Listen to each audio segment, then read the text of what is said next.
paham yang dimana orang sudah tidak lagi percaya kepada Tuhan. Dianggap Tuhan tidak ada.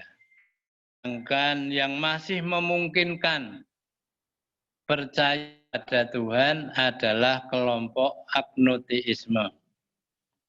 Paham agnoteisme itu masih memungkinkan mempunyai kepercayaan kepada Tuhan.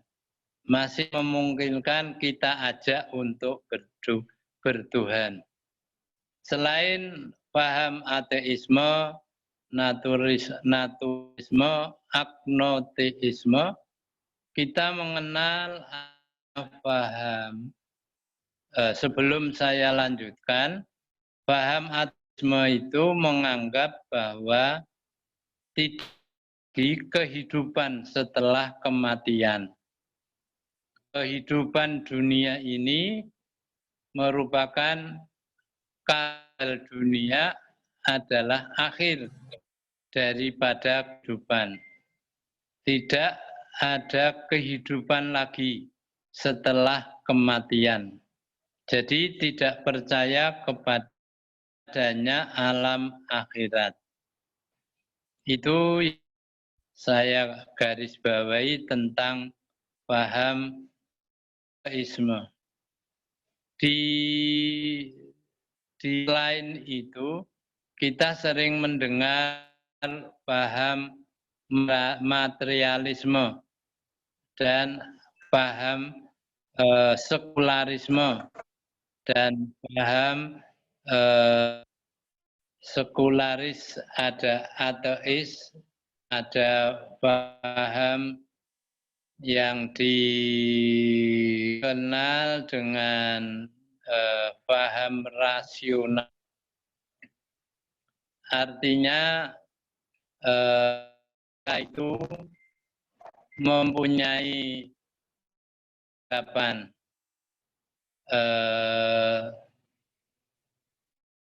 segala sesuatu. Kelompok rasionalis kita kenal liberal. Didekat dengan pendekatan-pendekatan yang menggunakan pendekatan rasio. Segala sesuatu dapat dibenarkan apabila rasio itu bisa menerima dengan baik. Kelompok Islam yang kita kenal di Indonesia, kita kenal JIL, Jaringan Islam Liberal. Nah, itu dimunculkan oleh generasi-generasi muda yang telah banyak dipengaruhi oleh pola-pola berpikir rasional di Barat. Mereka banyak belajar di negara-negara maju yang pola-pola pendekatannya menggunakan pendekatan rasional. Kalau di dalam teologi Islam, nanti sebentar lagi saudara akan saya jelaskan, kelompok yang amat liberal dalam teologi Islam adalah Mu'tazilah. Dikenal sebagai liberalnya Islam. Kemudian kelompok yang masih berpegang teguh kepada ajaran sunnah Rasul dan Al-Quran Al-Hadis dipegangi secara bagus, itu kita kenal kelompok Asy'ariyah yang disebut juga Ahlus Sunnah wal Jamaah, kelompok yang masih berpegang kepada As-Sunnah yang diikuti oleh mayoritas manusia atau masyarakat. Ada paham yang lain, masih banyak paham-paham dan saya tidak akan menjelaskan di sini karena mungkin nanti waktunya tidak ada. Baik, saya akan teruskan. Ketika kita setelah mempelajari paham ketuhanan orang-orang primitif yang berbeda dengan paham dalam Islam tentang Tuhan, maka saya sedikit saja akan menjelaskan sebagai sekedar pembanding pemahaman Islam dengan mereka-mereka itu. Dalam bahasa Arab, Tuhan itu diistilahkan dengan Rabbun dan atau ilahun. Ilahi Rabbi, ya. Ilahun atau Rabbun. La ilaha illallah. Kata ilahun itu digunakan sebagai istilah Tuhan dalam Islam. Kalau saudara memperhatikan la ilaha, tidak ada ilah atau Tuhan, illallah, kecuali Allah. Di sini Tuhan memberitahu kepada kita umat manusia agar tidak bingung menentukan Tuhan yang mana yang harus saya percayai. Kata la ilaha berarti di alam ini banyak ilah, banyak Tuhan yang beraneka macam, banyak Tuhan yang dipercaya oleh manusia. Ada Hindu, ada Buddha, ada Kristen, ada Katolik, ada Protestan, ada Konghucu, ada macam-macam bentuk kepercayaan Tuhan.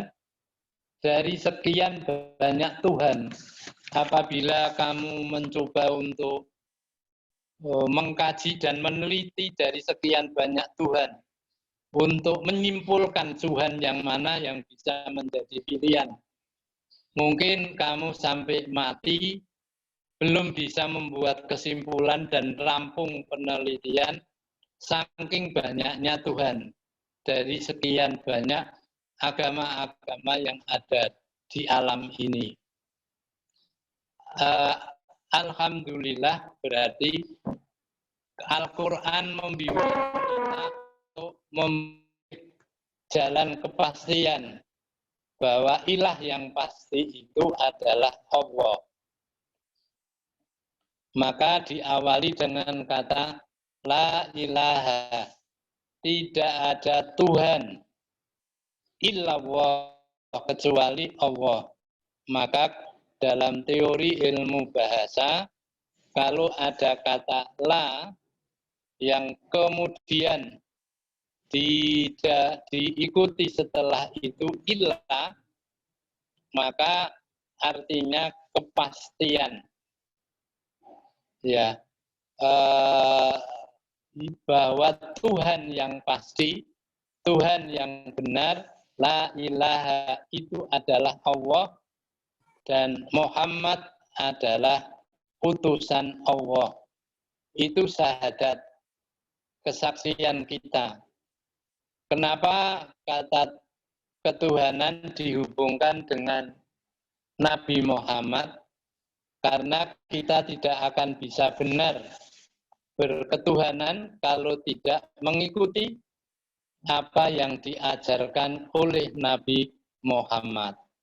Jadi apa yang diajarkan oleh Nabi Muhammad itulah yang pasti benar, yang pasti diajarkan oleh Allah. Saya teruskan. Dari situ Anda sudah bisa punya kepastian agama, paham-paham animisme, dinamisme, hinoteisme, politeisme, monoteisme primitif itu dengan Islam. Kata Rabbun, ya kata Rabbun itu artinya Tuhan itu sebagai Al-Khaliq yang menciptakan, sebagai Al-Murabbi yang memelihara, Al-Mudabbir yang mengatur, As-Sultan yang menguasai, Al-Malik itu yang memiliki, Jadi kalau kita mengatakan Rabbun, itu harus mempunyai keyakinan bahwa Tuhan itulah yang mencipta alam, yang memelihara, yang mengatur, yang menguasai, yang memiliki, sehingga tidak ada yang menguasai, memiliki dan seterusnya kecuali Allah. Ya, Allah Tuhan itu yang maha memberi rezeki. Ar-Razzaq itu Allah satu-satunya. Maka kalau kamu memperhatikan Asmaul Husna, ada Ar-Razzaq, satu-satunya zat yang memberi rezeki. Kalau kamu meminta rezeki kepada selain Allah, maka berarti kamu syirik. Kalau orang primitif, animis, dinamis, minta kepada benda alam, itu berarti keluar dari pakemnya kepercayaan Islam. Ilahun itu sesembahan. Yang disembah oleh kita itu adalah Allah. Kita tidak menyembah kepada yang lain. Sehingga kalau kita meyakini bahwa Rob kita, Tuhan kita adalah Allah, maka kita harus menyembah atau sesembahan kita adalah Allah. Tidak ada yang disembah kecuali Allah. Nah, itulah pengertian secara sederhana, pengertian Tuhan dalam Islam. Tuhan di dalam Al-Quran tidak digambarkan secara fisik atau material. Kenapa? Karena memang Tuhan bukan materi. Manusia tidak bisa mengukur tentang zat Allah dengan pendekatan materi. Mencoba memahami dengan mencari Tuhan, melakukan penelitian-penelitian ilmiah atau menggambarkan dengan bentuk-bentuk materi secara empirik, secara nyata. Tuhan tidak bisa didekati seperti itu. Tetapi Tuhan mencoba membantu manusia untuk dapat memahami hakikat Tuhan dengan cara-cara menunjukkan nama-nama baiknya yang dikenal dengan Asmaul Husna. Jadi Asmaul Husna yang kita hafal itu merupakan Tuhan untuk supaya kita bisa memahami Tuhan itu baik, Tuhan itu betul-betul satu-satunya zat yang dapat kita segala-galanya kepadanya. Ar-Razzaq, Al-Fatah, Al-Hur, dan seterusnya, itu semua. Oleh karena itu, sekali lagi bahwa manusia tidak bisa melatih pendekatan dengan secara materi atau metode, karena Tuhan bukan materi. Meskipun demikian, Tuhan mencoba untuk memahamkan manusia dan menunjukkan sifat-sifatnya. Contoh, siapa yang memberi rezeki kepada alam ini, kepada semua penghuni alam. Tidak mungkin keris, ya tidak mungkin benda-benda alam lainnya. Semua itu adalah kekuasaan Allah yang bisa. Kalau saudara melakukan sesuatu di luar apa yang telah ditunjukkan oleh Tuhan, contohnya Ar-Razzaq yang maha memberi rezeki, kok kamu kepada selain Tuhan, kepada benda alam, mungkin benda alam bisa memberi kepada kita dari apa yang kita butuhkan. Tidak mungkin. Benda alam itu benda yang diciptakan oleh Tuhan. Mana mungkin dia bisa memberi pertolongan kita hidup ini. Yang bisa memberi pertolongan Tuhan pencipta alam, Tuhan Maha Esa, dan lain sebagainya. Jadi meskipun sekali lagi itu tidak bisa didekati secara material, tetap memberi kepada kita petunjuk cara tentang hakikat Tuhan dengan cara menunjukkan nama-nama baiknya yang saya jelaskan. Dalam agama Islam, Tuhan itu Maha Esa. Kalau sampeyan berkeyakinan bahwa Tuhanmu itu adalah Allah, maka Tuhan Allah itu adalah Esa. Apa yang dimaksud dengan Tuhan Maha Esa sesuai dengan konsep Al-Quran? Tuhan itu Esa dalam sifatnya, dua dalam zatnya, Esa dalam perbuatannya. Yang dimaksud Tuhan itu Esa-nya adalah tidak ada manusia pun yang memiliki seperti sifatnya Tuhan. Tidak ada satu makhluk yang ada di alam ini yang sifat seperti sifat Tuhan. Yang tadi saya bahwa Tuhan itu punya 99 sifat. Dan 99 sifat itu hanya Allah sendiri. Nah, kalau sampeyan menganggap Tuhanmu itu adalah Allah, maka sampeyan harus meyakini bahwa yang mempunyai sifat yang sifat 99 itu hanya Allah.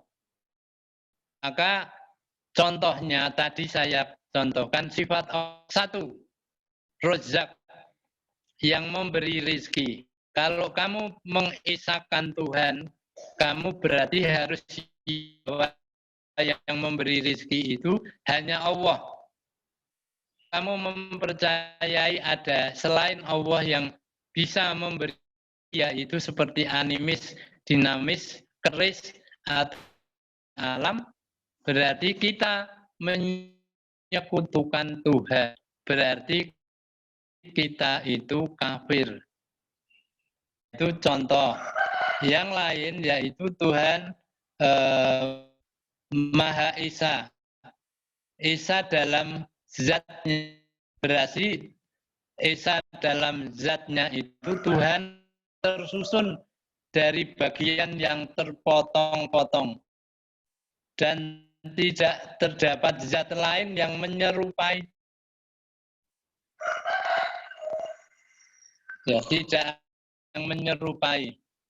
Artinya bahwa itu Esa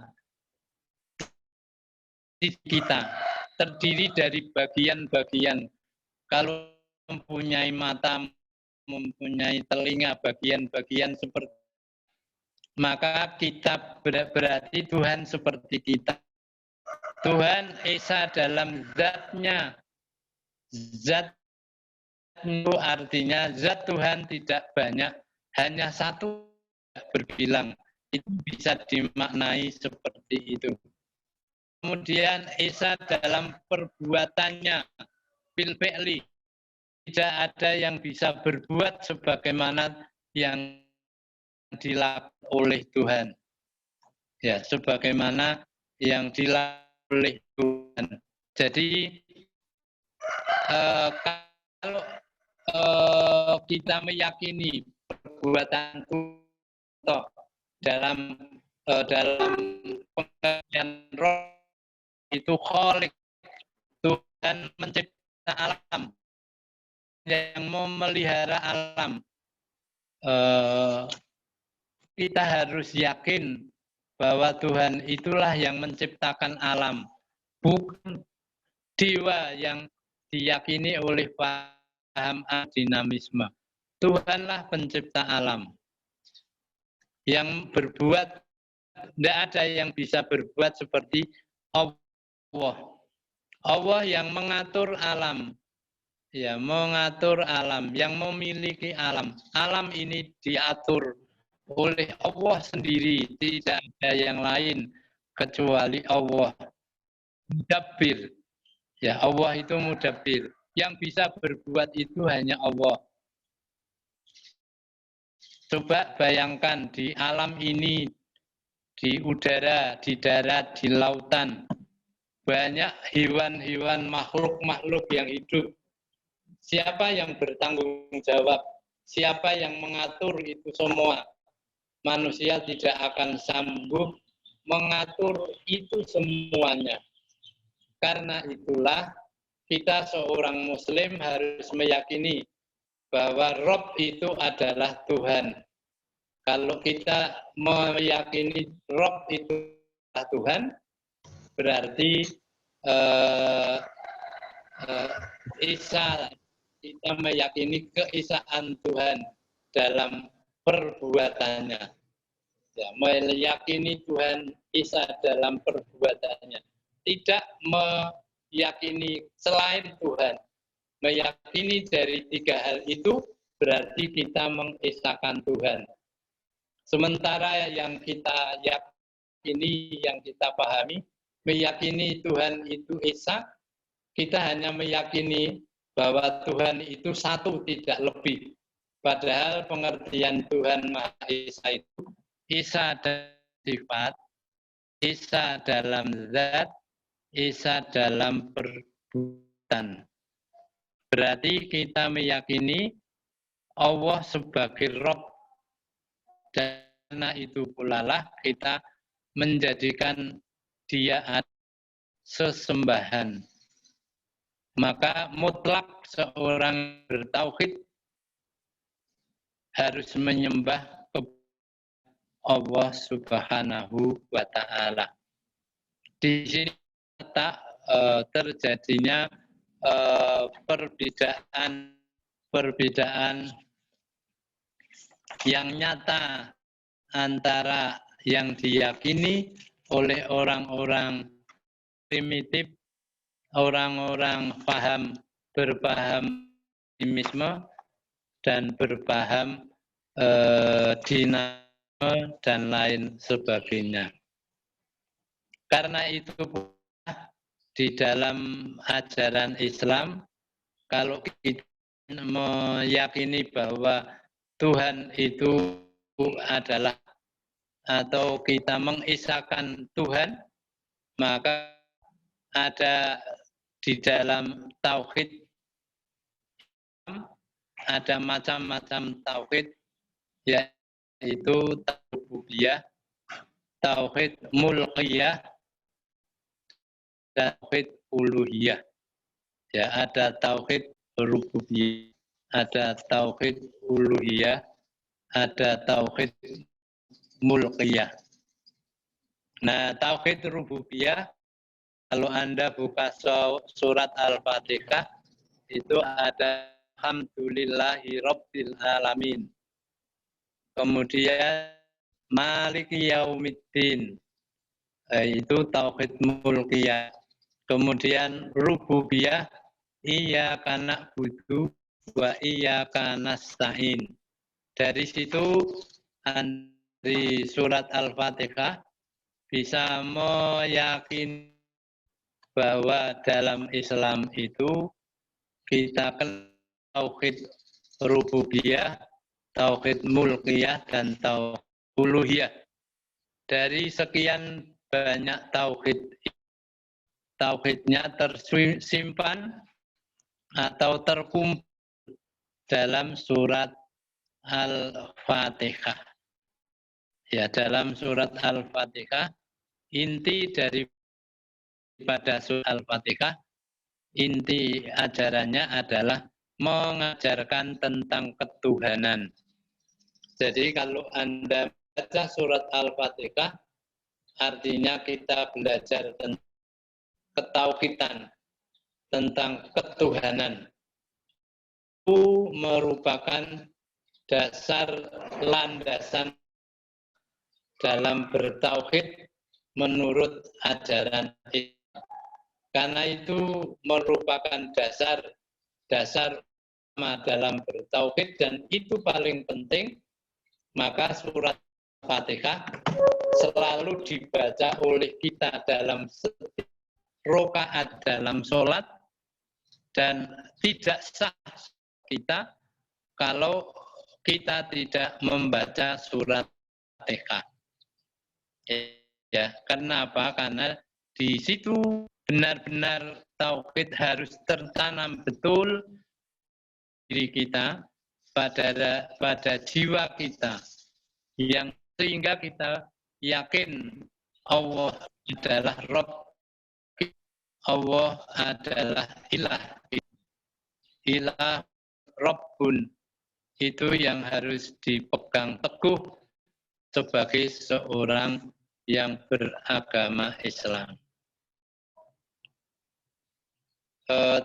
Tadi saya jelaskan bahwa Tuhan yang saya sampaikan Rabb, Mulki, Uluhiyah. Itu semuanya kalau kita kembali kepada ajaran yang pertama saya akan kepada saudara, itulah dari tauhidnya dalam Islam, akidahnya dalam Islam. Akidahnya dalam Islam yaitu, karena kalau kita keluar dari apa yang saya sampaikan kepada Anda akan berada dalam kesyirikan, menjadi orang yang musyrik, yang keluar dari tauhid rububiyah, uluhiyah, mulkiyah. Saya kira pertemuan kita hari ini kita cukupkan sekian. Kita lanjutkan pada pertemuan yang akan datang. Wassalamualaikum warahmatullahi wabarakatuh. Waalaikumsalam. Waalaikumsalam warahmatullahi wabarakatuh. Waalaikumsalam warahmatullahi wabarakatuh.